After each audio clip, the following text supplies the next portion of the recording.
welcome to our broadcast, a very special broadcast. We're joining you from Baracara in Region 6, folks, where there is a whistle stop by the APNU coalition, and we're going to be listening in to some of what the leader of the opposition, but with his new hat on, the presidential candidate for the APNU coalition, Mr. Aubrey C. Norton, some of what he's going to be telling the residents here, and we're going to see if we can talk to him privately as well, and we're going to listen to some of what also the prime ministerial candidate Jarita Finance, what she's telling the residents here as well. You see how you're all tripping me up? And we're going to listen to some of what she's telling the residents here, and hopefully we can talk to her a little bit afterwards as well. Folks, smash that emoji button for us, share the damn live, and please partner with us as well. We're here in Baracara. I want to just say, give you a little history myself, probably in 1 minute. I'm from Baracara, born and raised in Baracara. And I went to school there, public school systems. I studied hard to make sure that I can see a better life for myself, my family.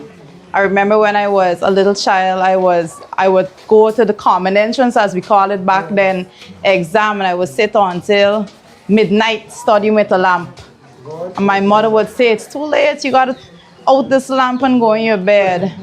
But I persevered, and I am here where I am today. I hold a bachelor's in economics and a master's in public administration through hard work. And I say that to say, when I came here and I saw it made me remember my own childhood. Wonderful. It made me remember my own simple life growing up, how I could have run around like a child freely and all of those things. There is wealth in our human resource and nurturing our human resource. And the same way I had the opportunity to get to that level, I want everyone to have the same opportunity also. Now, like you rightly said, sir, it's not just about what you say, it's about what you do. And there is a saying out there that says, show me where you spend your money and I will tell you what you value. When the coalition government was in office from 2015 to 2020, if you go to the budget, we spent in total just over $1 trillion for all those years. And if you go to those budgets, you will see we invested in what we call the current expenditure. We invested in people. We made sure that wages and salaries were increasing. And not just that, we made sure that inflation, the price for foods and so forth, it remained at a minimum. It wasn't hiking all the time. Right now, persons are facing inflation. You would know, you go to the shop, you suddenly cannot buy all you used to buy before. Wages and salaries are not increasing like it was supposed to, that it should. What we are saying is that we have done this before. We have showed you when we were in office, we utilized the budget to invest in people. Right now, to date, from 2020 to now, this current administration has spent almost $5 trillion. So you have to ask yourself the searching question as to, are you $5 trillion as a people? Are you feeling that? Did you see the investment that came to your community? We have to be honest and brutally honest with ourselves. If we are going to go forward and project what we want for not just ourselves, but for our children, we have to make that vote count come September the 4th. And we are asking you not for a vote for us, because a vote for us is a vote for yourselves. So we want to tell you, vote for yourselves. Vote for the only people that has put a budget in place that is people-centered. And that's what we're saying, putting people first. That is our platform. We have budgeted like that before. We're just not talking this thing. Now there are more resources, and we will continue down that line to make sure that we put you, the people, first. So when we ask for your vote, we are asking you to invest in yourself. A vote for us will result in a vote for you, a vote for your community, a vote for your children. I've done it, and I know that together we can all do it as a country. We have to unify our strength and our voices. This is our time to rise up as a country, every single last one of us. So I am proud to stand alongside Mr. Aubrey Compton Norton. And I have to say, if there's ever a time for a man like Mr. Norton, the time is now. The time is now. I will say this to you, Mr. Norton has been in politics since 1972. And you will hear absolutely no one can take to the television and say he was corrupt here and he was corrupt there. From 1972 to now, there is not one allegation of scandal against this man. I am proud to stand alongside someone like that. I would further go on to say, when it comes to the expertise and the know-how and the ability to mobilize a strong team, because governance is not about one or two people, it's about a strong team. And this man has shown that he can mobilize a team that is going to go out there and work on your behalf. And I say, I am proud to stand next to him. Prime Ministerial Candidate Rita Finance for the APNU Coalition. Welcome to our broadcast. You are here at Baracara. You made a pitch to the people here. You are accompanied by the presidential candidate for the APNU Coalition as well. Talk to us about some of what the folks said to you. I know you've been engaging them one-on-one, and some of what perhaps they can look forward to under a Norton Finance government. Well, thank you, Sherrod. One of the things that the first thing I want to say is that Baracara is a community of hard-working people. They're not looking for persons to come and dish out handouts to them. They want to be empowered so that they can continue to work, but with the resources that would empower them to empower their own lives and the lives of their children. This is a group of persons that are strong leaders in their own accord. And you see, when you move around the country, Sherrod, you would realize that Guyanese are resilient people, and Baracara is a group of resilient people. They have been in the struggle, and they are still looking forward brightly to a better tomorrow. And when we spoke to them here, we listened to their concerns, and it was important to note, if I could say, one of the questions came about athletes, because you would know that our cricketer came from here. And one of the questions was that there's another athlete from here, and he is looking for financial aid because he's at this national level right now. And what is important to note is that that policy direction has already been carved out. Last week, Mr. Norton spoke at his press conference, and he said that under a Norton administration, national athletes will be catered for. Their bills will be paid, and not only that, he will be paying them a monthly salary. Now, this is important for us. Too many times as a country, we look at our Caribbean counterparts and we want to know why is it that their athletes are pushed so much more? Because they're invested in. And that's what we're saying. We are investing in our people. We are putting our people first. And that is the entirety of the APNU campaign, putting people first. And that's a message that we brought here today. We are investing in you, and we're asking you, the people, to invest in us. Put your eggs there to invest in us. And one of the more important things I wanted to highlight, of course, is the amount of money that PPP has spent so far. It's almost $5 trillion spent from 2020 to now by the PPP administration. And our people are not better off. They select a few persons to give them a few things to keep them quiet. But our people collectively are not better off. And we have an issue with that. We want to have a society that there's equitable distribution of resources. We want to invest in whatever persons are interested in. In Baracara, we have a lot of farming done here. Let us invest in our people, making sure they talked about transportation, having difficulty with getting their produce out. These are things that any government that is interested in the people would have been looking into. Not spend $5 trillion and the people from Baracara still does not have a boat to transport their produce out. That is unacceptable. We are a different government. We are not just going to be spending money anyhow. We're going to make sure that every cent that is spent goes back into investing into the most important resource in our country, and that's our human resource. Yeah, I know you're going to be very excited in going to communities after community after community. You're very excited about that. As we head into this election even more, tell us some of what you're going to be talking with the Guyanese people at large. As they even watch us now, we're going into a lot of homes. Talk to us about what you're going to be talking to the Guyanese people about, along with the APNU coalition team. Well, I don't want to. First of all, let me say we'll be having an official manifesto launch. And at the official manifesto launch, we will be speaking a whole lot more there and thereafter about our policies directly. And I want to say this is not my first time going around at this campaign. Not your first rodeo. This is not my first rodeo when it comes to campaigning. I have traveled this country, the length and breadth of Guyana. Baracara is beautiful. Beautiful. Guyana is beautiful Correct. altogether. Correct. Endorsed. And I have to say that going out there, my message has never changed.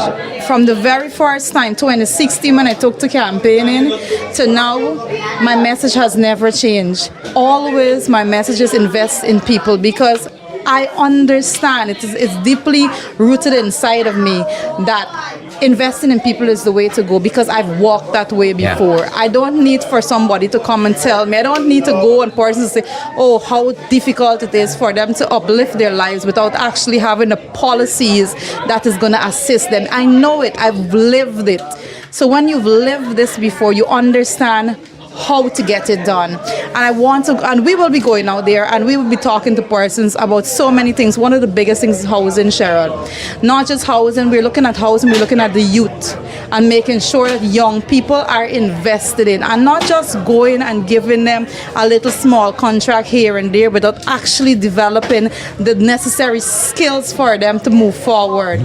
We have to invest in our people so that they can take this country forward, and we don't have to be relying on any labor coming in internationally. We have to invest in our people so that they will be taking this country forward on their own accord in the direction that we want as a people, and not anybody else carving out a pathway for us. We are smart people, and let us make sure that our country is reflected 20 years from now by what we want to see it reflected as. I am happy that I made the right selection. I do believe, from the time I met Joretta, that she has shown the brilliance that is necessary to run a country, to work alongside me in running a country. I believe she also, though intellectual, can relate to ordinary people, to what people call poor people. I don't like the concept of poor, because sometimes people might not have money, but they're richer than those with money in pure attitude and behavior. Now, I wish to make it very clear. I know of Baracara from the 70s coming down. I am aware that you know that for 23 years, 1992 to 2015, the PPP never came to Baracara. They never visited Baracara. The question must be why they coming now. They're coming now because they have lost support on the quarantine, where they previously were strong. And so they believe to win, they have to win areas where the APNU have been winning. So they come here because they like you. They come here because they are in deep trouble on the quarantine, and they come in here now to get votes. I want to say this to you. If someone exists for 70 years and you didn't know them, and suddenly they appear, there should be a question mark. I make another point. When I saw the president visiting here, I knew it was just for support for elections. Because for years, they never visited Baracara. And what are they doing? They're coming and offering to do things and doing some things. But then the question becomes, are they genuine about what they're doing? What positive is there in they giving you little contracts, little things, and they support us? Every contract gone past 100 million. Is there anybody at Baracara who can say they had a significant contract from this government? If they could, raise their hands. One of the things we are saying to you is that we are going to put money in the hands of the people. Wonderful. We're going to put money in the hands of the people. Granger visited here, right? Burnham visited here. Some of you too young to know. But I think my first visit to Baracara was with Forbes Burnham. Now, before they lost in 2015, could you tell me which PPP leader visited here? Huh? None. And so, this sudden focus on Baracara is really a ploy to get votes. But if you give them your vote, they will go back to being how they used to be before you voted for them. Because they do not have an abiding interest in Baracara. Because for years they had resources that they could have put in Baracara and they didn't. And so I want to invite you to speak to the young people around here. Educate them so that they understand when they vote for the APNU, they are voting for a political party that will serve them. And it didn't take us oil money to serve you. We did it without. Yep. So imagine us with oil money. You will be much better off. And why do I say that? Why do I say that?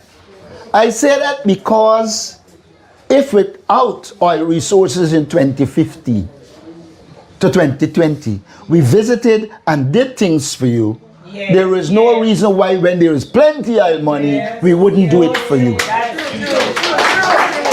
We hope to be the government that ensures that people can drive from the Kanji Bridge to Baracara. We believe in hinterland development. Those who know from the leader Burnham, he opened the hinterland. We're not talking without facts. The man that opened the hinterland was Forbes Burnham. And I'm saying to you, as the leader of the APNU and leader of the PNC, that we will continue to open it and to ensure you have access to resources to do the things you need to do. We don't see you continuing in this breaking work in agriculture. We have said we will bring modern agriculture too. When they come, ask them how many new hydroponic things they set up. Y'all know what's hydroponics? Yeah. Where you don't have to do back-breaking work. You use modern technology and you could plant all the crops you need. They haven't placed one in Baracara. We're saying to you, a government by us will see you getting aquaponics and all the elements of modern agriculture so that you can progress. Yes.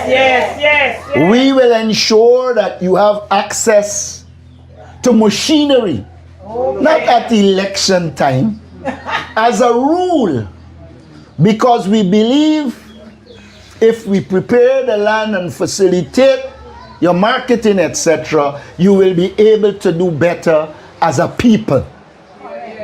And so I'm saying to you that we are going to be putting the people first. Our biggest problem with this government is that most of the resources are going into the hands of their families, their friends, and their favorites. And the only time they come to you is when they want a vote. And so, let us talk to our young people. Let's put sense in their heads so that they understand that the government doesn't have a plan that includes them like we do. They come just for political purposes. I want to say to my friend there, all athletes, if you listen to our press conference last Sunday, I made a few points. One of them was once you become a national athlete, the government will take care of your sponsorship when you go in and play, as well as we will give you a livable income while you are at home. Our approach to sport will be totally different. If you go to the document that we produced, this country doesn't have 20,000 athletes. I don't even think it has 10,000.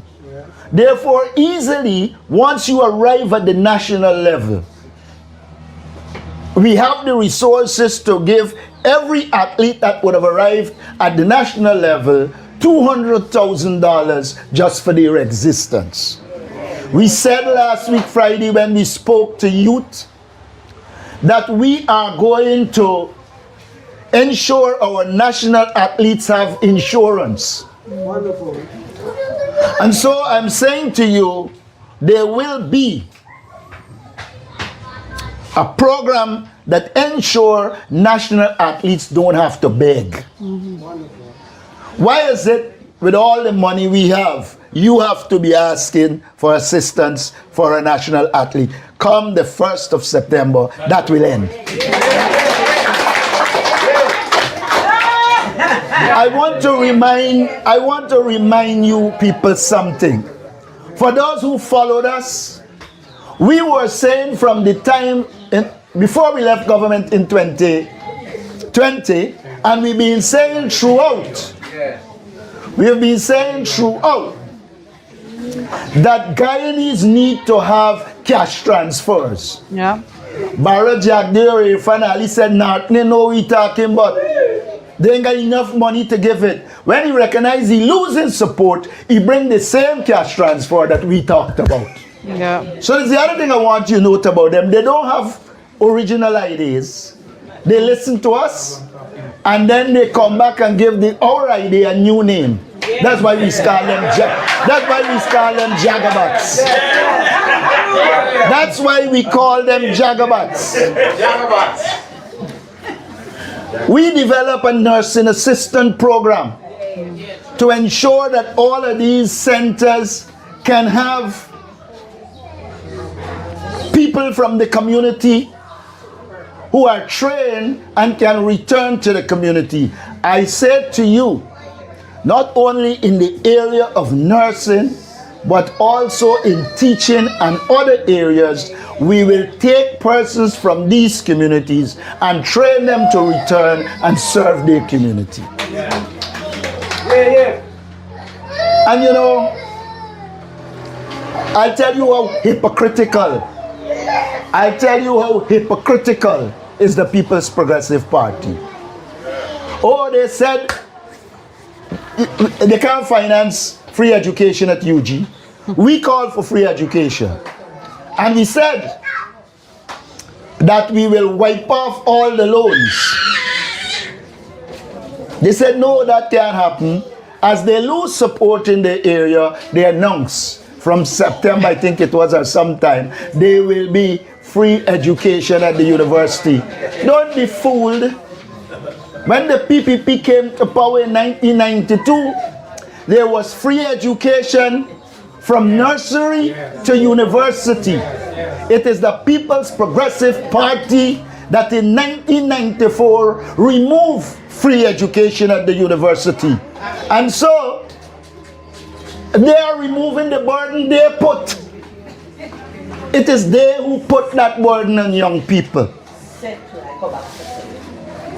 I am saying to you, we have a clear vision for Guyana. Our vision is one in which we say we will put people first. There is no reason why in an area like Baracara, there cannot be an agro-processing plant so that the products you produce can be processed and sold outside the community.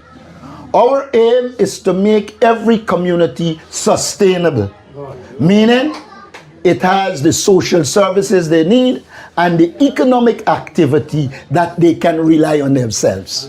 While we will do cash transfers, at the same time, we will do everything to ensure that you can look after yourself and children. Yes. I hate the idea of handouts. Why should a country with people with the potential we have, with the skills we have to be relying on handouts? Why should there be poverty in these societies when the First Lady can fly off to Dubai? Look and see who they put first. The last time I spoke about the First Lady, the Ethnic Relations Commission wrote me a letter. I never pay any attention to them. Because I believe that this society has enough resources to lift everyone out of poverty. And that is why we say we will give Guyanese a livable income.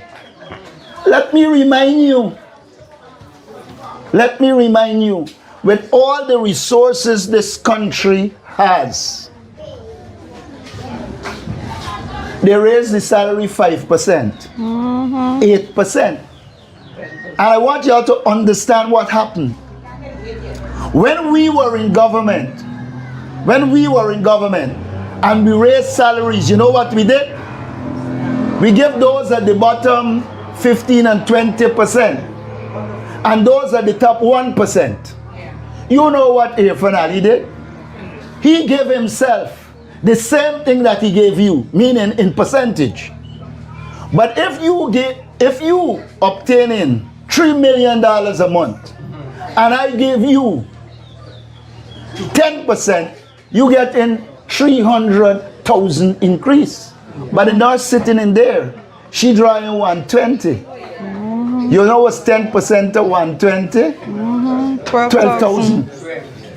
So he is widening the gap between rich and poor. So don't let them come as if they like people. If they had liked you, they would have stuck with a system we put in place where the people got more.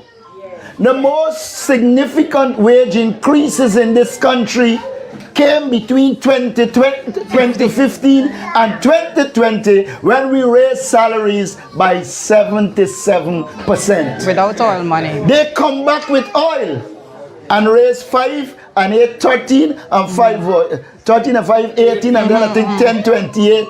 Not even half. And so, the real question you should ask yourself is who is genuine about the development of the people. And when you look at what happened between 2015 and 2020 without oil, and what the PPP did from 2020 to now with oil, you will see we are a better government. We were a better government.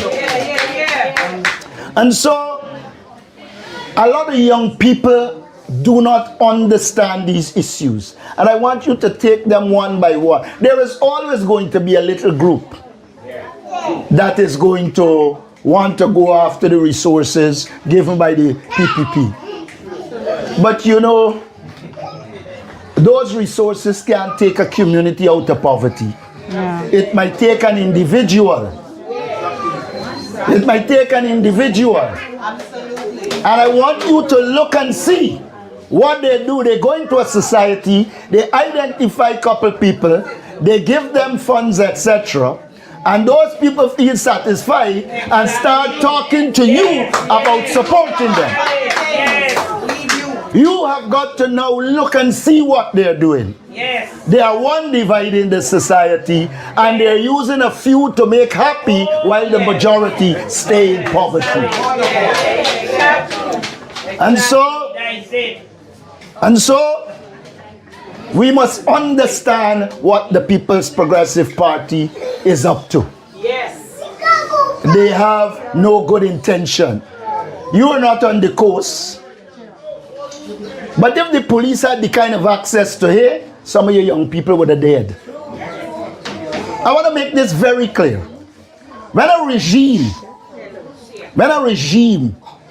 When a government can protect murder, is itself a murderous government. Imagine Adriana was your child. And all the evidence is leading towards murder. And you have a commander police come out and say, this child left here in a red rum. Exactly. That says they were deliberately covering the murder. If they're interested in people, if they're interested in law and order, if they're interested in justice, why would they cover up the murder of a child? These are questions you must ask yourself. Because when you don't pay attention to it, now it's their child turn, your child turn coming next. Because the PPP has an elite. I call them the evil elite. You know, wherever there are devils, you will have to fight for justice. Absolutely. And when you have a government of devils, justice becomes a serious issue. And so we have the opportunity to change the situation in Guyana. I ask you a straight question. Did you feel safe in this country between 2015 and 2020? Oh, yes. And the answer is clearly yes. David Granger, improved the police force. He improved their ability to investigate crimes. And we began solving crimes. And then they came back to power, removed the trained policemen, and now every day is a crime that is protected. You tell me why, in a country where you put CCTV cameras, where you could see everybody passing what they're doing, they can't find criminals when it suits them. You think they don't know all who murder? Yeah. They have to protect them because they're close to them. Yeah. But couple little by they're protesting on the street, you remand them to prison. If this country was a just country, Irfan Ali would not have been a president with 15 charges. He would have been a convicted criminal. And so we have to look also at how the People's Progressive Party uses the law. They use the law to protect the rich and powerful, Yes. and they leave the average man in trouble. You know, there is a law which permits you to hold somebody for 72 hours. A law which permits you to hold somebody for 72 hours if there's a reasonable suspicion that you commit a crime. They pick up all kind of little boys in this country.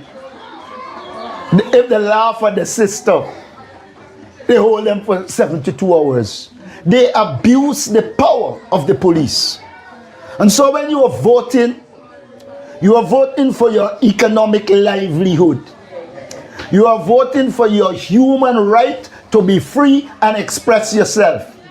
We live in a country in which teachers are afraid to associate or to say anything because they go after them.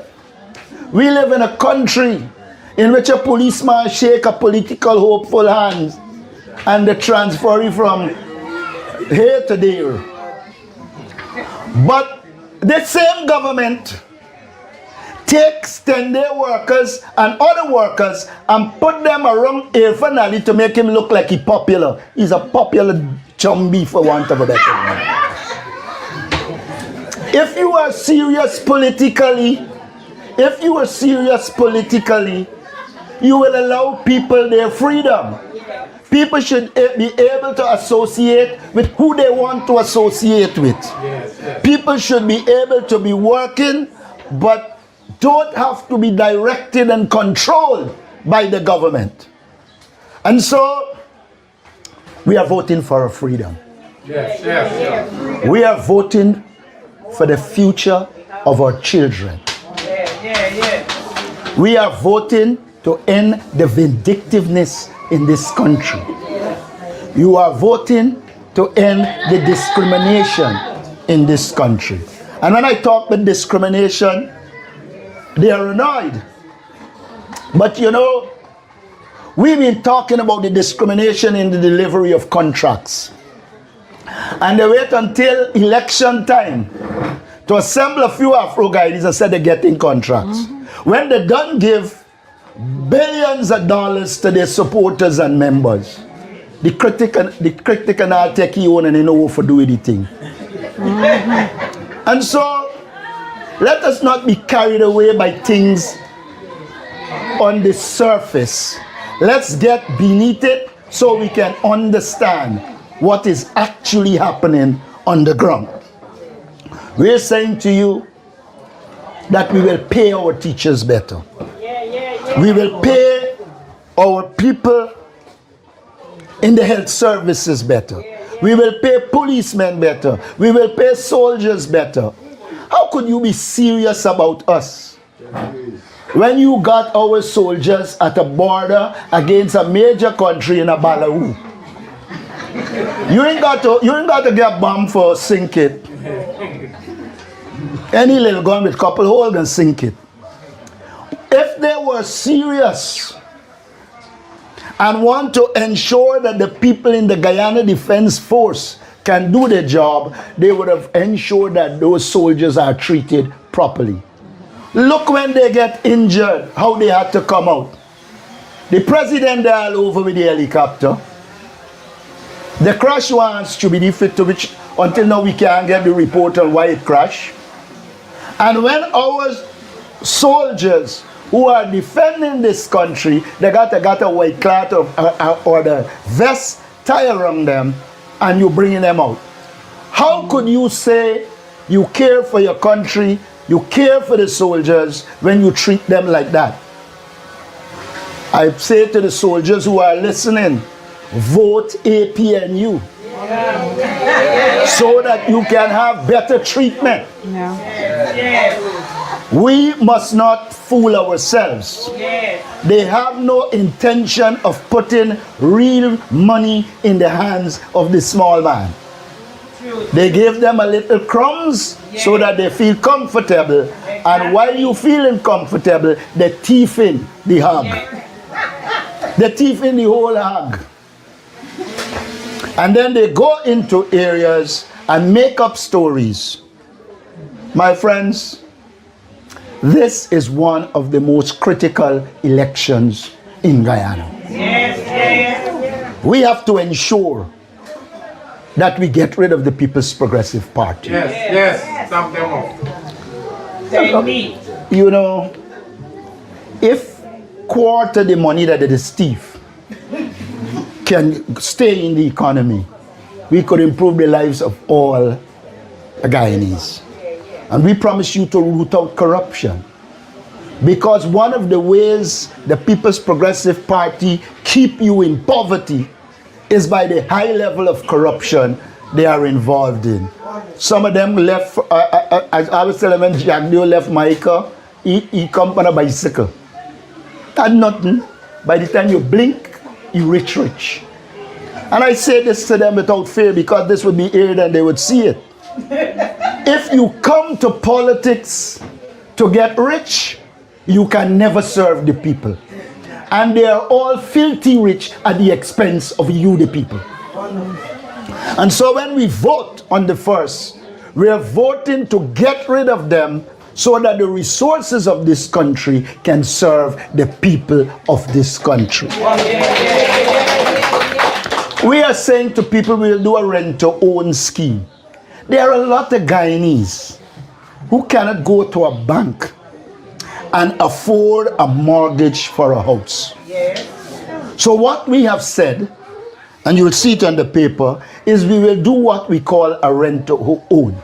We build homes to people, they pay a rent, and when it covers the cost, the house becomes theirs. If this government had a serious interest, you're giving land here, you're giving land there. You can give land to people if they don't have the resources to develop it. They either sell it or stay on it just like that. We're saying we're finding a pathway to giving people a home. And our rent-to-own scheme will do just that. How much do you pay for a child going to GTI from in here? To go out per day. What is the cost from here to the front a day? How much do you pay a day? Huh? They got private cars. No, but Cars about 25,000. so the whole boat costs about 25. All right. All right.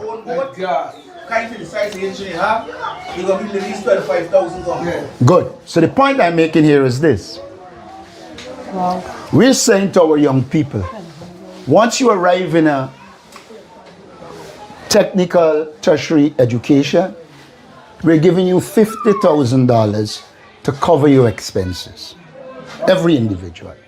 And we also promise, we had started it in Linden, we also promise to build proper dormitories so that children who live in these parts and qualify for schools outside of here should be able to go there, be accommodated and fed. My friend Coretta reminded me, and be safe because they kill couple in the dormitory already. So we are looking at projects to take people out of poverty. That is our focus. We don't want to come and give you a 20,000 or tell you we clear this place for you, and because we clear it, you must vote for us. We want you to vote for the policies and programs that will make your life better. And that is what we're promising you. We promise you to make your life better.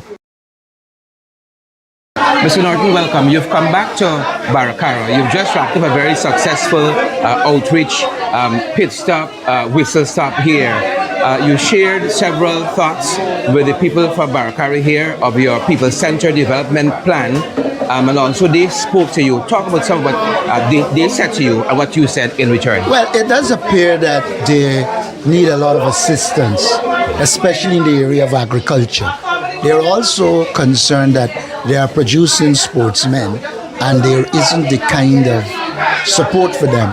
And for that reason, I told them that on Friday gone, we stated very clear that all sportsmen who arrive at the national level, we will ensure they are sponsored, meaning they have the resources to take part. And we also talk about giving our national sportsmen a livable income so that they can benefit from the oil resources.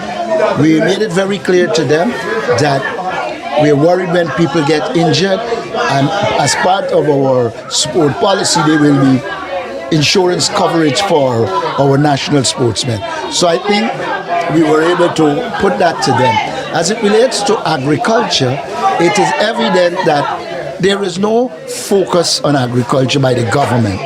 We have said to them, we will return agricultural assistance so that they can help them with agriculture. We'll ensure there is adequate drainage and irrigation. And we also said to them that we will become involved in helping them to modernize agriculture and to make it less tedious so that they could benefit. They also complain that they produce a lot of products. For example, they had a lot of pumpkin that was wasted. And they were asking about market. But I said to them, yes, we look at market, but you also have to look at storage facility so that you can get it to different points of the country. You see, the government does not think through things. In these things, you need production, you need a plan for storage, and a plan for distribution or marketing.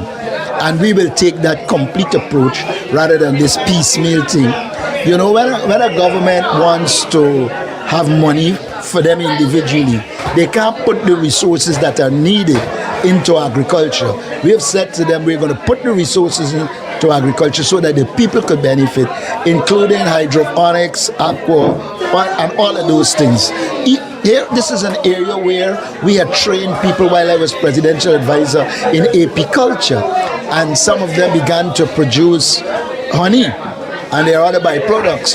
We will do more of those programs, and I said to them that they will be part of our hinterland development program, and that really and truly we need to look towards a road that can ensure that people get easy into the village and out of the village in this modern era. So it has to become part of our road network to help increase access. Because even with that, you stand a better chance of getting your produce to market. Farm to market road is necessary. What are some of the other challenges maybe you heard from the people here at Baracara who came out in numbers, as you can see? Clearly, to hear you and the great there are a lot of challenges. I think they need help in terms of seed. I think they need help in terms of technology. You hear from them, in my opinion, they need other social services.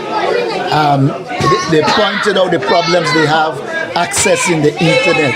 They said that the internet hub that was placed here by the APNU AFC government was left to become defunct. And so they don't have that. But we agreed to put back the internet hub and ensure that they have access. Excellent. And one of the things you also said is that we invested in places like Baracara pre-2015, and we'll continue to invest in communities like Baracara. You made the example too on a national scale that we increase salaries, wage and salaries every year without oil money, in totality 77%, and we'll continue to do things like that. I heard the people very responsive on those notes. Well, I think in these areas you have to come and tell people, because a lot of times they don't get all the information, and then sometimes they forget, and so you have to go. But you see, one of the big problems the country has, and I said this on a Caribbean program last night, is that election time you mobilize, and then you don't keep that mobilization going. One of the things I want to do is to make constant outreach a part of government life, so that you're in contact with people and people can feel your presence and you help them to solve problems, not come just when it's election time. And one of the reasons I had a good reception here is because I didn't wait for election to come, I came before. Excellent, and because one of the points you made is that the current government seemed to have discovered Baracara just before an election season. When they existed for years and they never came in here before. So I raised that with them and they are well aware. No doubt that the country, communities across this country, they're going to see the APNU coalition, yourself and team in the various communities. Tell them as they look at us even now, what they can look forward to. They can look forward to us engaging them to build sustainable communities. For us, communities must have all the social services they need, recreation, etc. And at the base of any community is economic activity. We have to help them to get employment, get small businesses, etc. So the whole focus will be based on building sustainable communities In that regard, we will have to train the leadership in those communities to lead the communities. We don't want to be like the people going and dominate communities. We want to train people and facilitate them managing their own community. That is the essence of local government, where people manage themselves. Excellent. Thank you so much, Mr. Norton. I know you're busy. Thanks for having me. Thanks for sitting down with me. Thanks for having me. All right, folks, that's going to do it for us here at Baracara. This whistle stop with the APNU Coalition. Thanks for joining our broadcast. Share the live for us. Smash that emoji button, please, and thank you. And that's going to do it. Have a fantastic evening. That's our time, and that's our broadcast.